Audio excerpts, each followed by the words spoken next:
Chapter 27. Favor shown by giving Bhagavad and Vishnu Sahasranam Dikshit's Vitthal Vision Gita Rahasya Khapar Days. This chapter describes how Sai Baba favored his devotees by granting them religious books after he had touched and consecrated them for Parayan reading regularly and certain other matters. Preliminary. When a man takes a plunge into sea, he gets the merit of bathing in all tirthas and sacred rivers. Similarly, when a man takes refuge at the feet of Sadguru, he gets the merit of bowing to the Trinity, that is Brahma, Vishnu and Mahesh, and also Parabrahma. Victory be unto Sri Sai, the wish-fulfilling tree and the ocean of knowledge, who gives us self-realization. O Sai, create in us reverence for your stories. Let the readers and audience devour them with the same relish with which the chatak bird drinks the water from the clouds and becomes happy. While listening to your stories, let them and their families get all the true and pious emotions, which let their bodies perspire, let their eyes be full of tears, let their breath be steady, let their minds be composed, let their hair stand on end. Let them cry, sob, and queer. Let their hostilities vanish. When these things happen, that is a sign of the grace of the Guru drawing upon them. When these emotions grow in you, the Guru is most pleased and will certainly lead you on the path of self-realization. The best way, therefore, to get free from the shackles of Maya is our complete and wholehearted surrender to Baba. The Vedas cannot take you across the Maya of ocean. It is only the Sadguru who can do so and make you see the God in all creatures. Granting consecrated books. The various methods of imparting instructions followed by Baba have already been noticed in the previous chapters. In this, we shall deal with one aspect of it.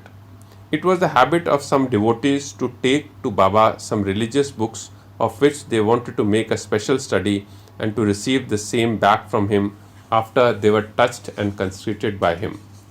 While reading such books daily, they felt that Baba was always with them. Once Kaka Mahajani came to Shirdi with a copy of Eknathi Bhagavad. Shama took this book to read in the masjid. There Baba took it from him, touched it, and turning some pages here and there, gave it back to Shama and asked him to keep it with him. When Shama said that it belonged to Kaka and had to be returned to him, "No," replied Baba. "As I have given it to you, you better keep it. It will be of use to you." In this way, many books were entrusted to Shama. Kaka Mahajani, after a few days, came again with another copy of same Bhagavad and gave it in Baba's hand. Then Baba gave it back as prasad and asked him to preserve it well and assured him that it would stand him in good stead. Kaka accepted it with reverence. Shama and Vishnu Sahasranam. Shama was a very intimate devotee of Baba, and Baba wanted to favor him in a particular way by giving him a copy of Vishnu Sahasranam as prasad. This was done in the following way. Once a Ramdasi follower of Saint Ramdas came to Shirdi and stayed there for some time. The routine he followed daily was as follows. He got up early in the morning, washed his face, bathed, and then, after wearing saffron-colored clothes and besmearing himself with sacred ashes, read Vishnu Sahasranam, a book giving 1,000 names in praise of Vishnu and held second in importance to Bhagavad Gita and Adhyatma Ramayan, historic version of Ram's story with faith. He read these books very often.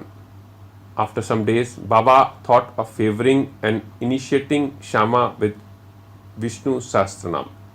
He therefore called the Ramadasya to him and said to him that he was suffering from intense stomach pain, and unless he got Sinapods, Sonamukhi, a mild purgative drug, the pain would not stop.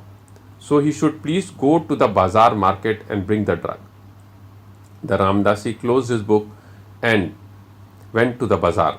Then Baba came from his seat to Ramdasi's place of reading and took out the copy of Vishnu Sahasranam, and after coming back to his seat, said to Shama, Shama, this book is very valuable and efficacious, so I present it to you. You read it.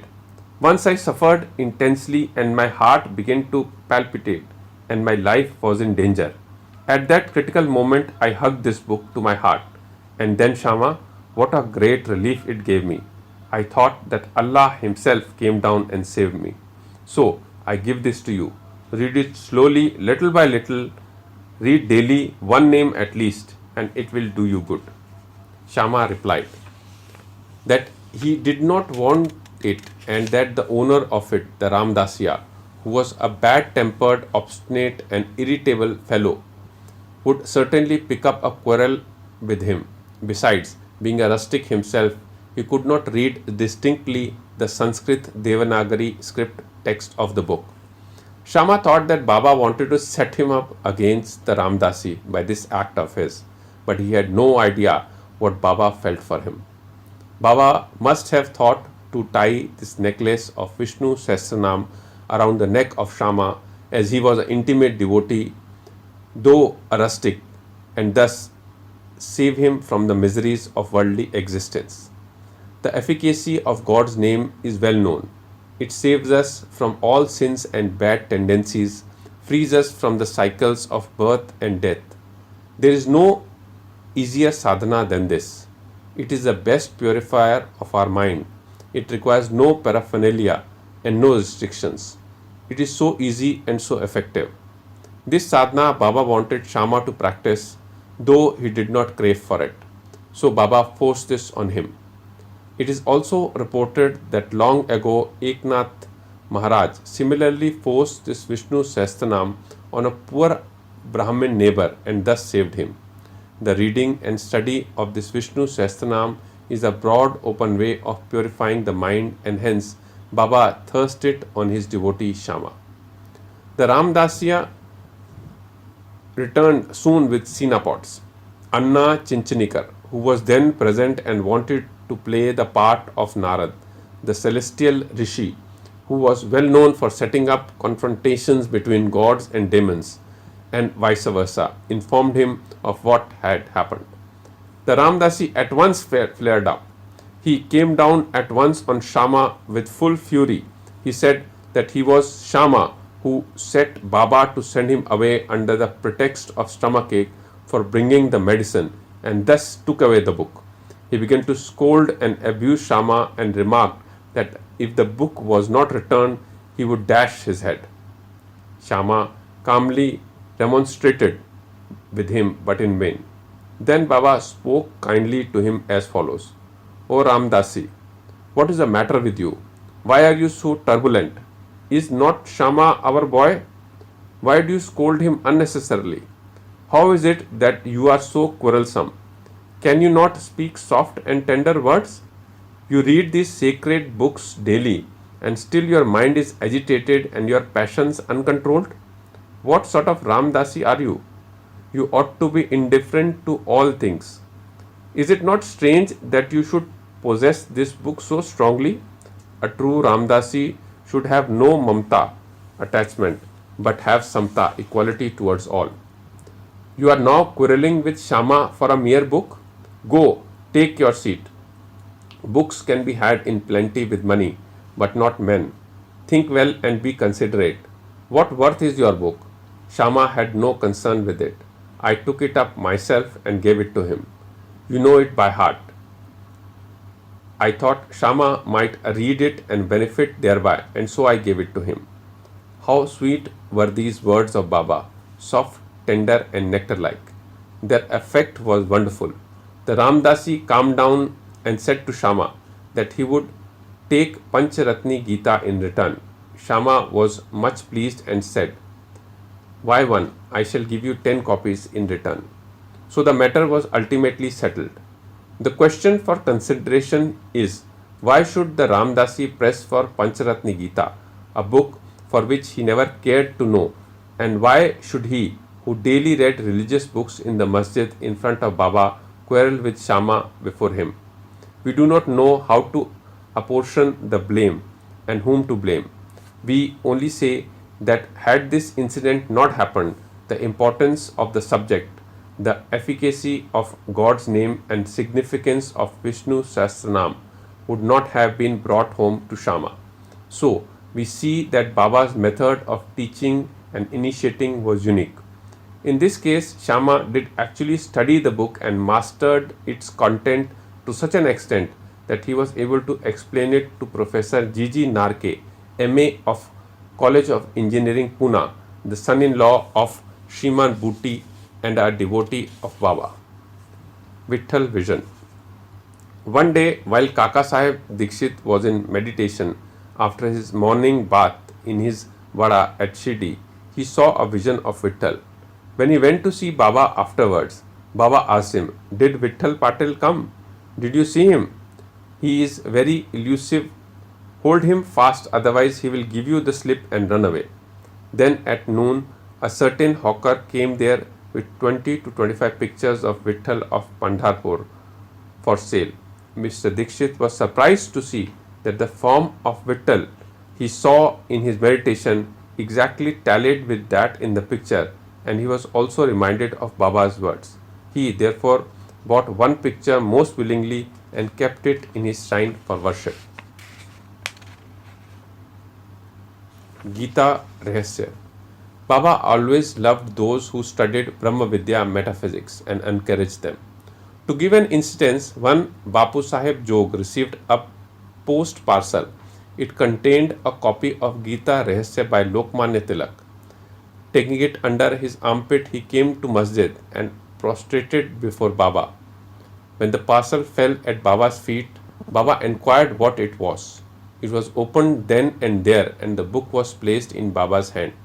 He turned some pages here and there for a few minutes and took out a rupee from his pocket, placed it on the book and handed the same with rupee to Jog and said to him, "Read this completely and you will be benefited." Mr. and Mrs. Khaparde. Let us close this chapter with a description of Khapardes. Once Dada Saheb Khaparde came with his family and lived in Shirdi for some months. The diary of his stay has been published in English in Sri Sai Leela magazine, 1 volume. Dada Saheb was not an ordinary man. He was the affluent and most famous advocate of Amravati Berar and was a member of Council of State Delhi. He was intelligent and very good speaker. Still, he dared not open his mouth before Baba. Most devotees spoke and argued with Baba off and on, but only three, viz. Khaparde, Nulkar and Bhuti, kept always silent. They were meek, humble, modest and good-natured. Dada Saheb also was able to expound Panchadashi, a well-known Sanskrit treatise on Advait philosophy by the famous Vidyaranaya to others. Uttered no word when he came to masjid before Baba.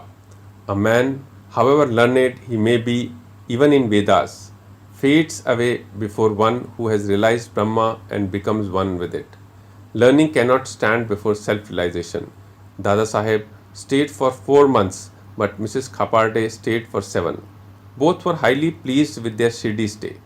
Mrs. Khaparde was faithful and devout and loved Baba deeply. Every noon she brought Naivedya herself to the masjid, and after it was accepted by Baba, she used to return and take her meals. On seeing her steady and firm devotion, Baba wanted to exhibit it to others. One noon she brought a dish containing sanza, wheat pudding, puris, rice, soup and kheer, sweet rice and other sundry articles to the masjid. Baba, who usually waited for hours, got up at once, went up to his seat and removing the cover from the dishes began to partake the things zealously. Shama then asked him, "Why this partiality? At times you throw away dishes of others, do not care to look at them, but this appeals to you earnestly. Why is the dish brought by this lady so sweet? This intrigues us." Baba then explained, "This food is really extraordinary. In former birth, this lady was a merchant's fat cow yielding much milk. Then she disappeared and took birth in a gardener's family, then in a Kshatriya family, and married a merchant. Then she was born in a Brahmin family. I saw her after a very long time. Let me take some sweet morsels of love from her dish. After saying this, Baba did full justice to her dish, washed his face and hands, blenched out as if he was fully satisfied, and resumed his seat. Then she bowed down and began to shampoo Baba's legs, and he began to talk with her and kneel her arms, which was shampooing his legs. On seeing this reciprocal service, Shama began to joke and said, "It is going on well. It is a wonderful sight to see God and his bhaktas serving each other."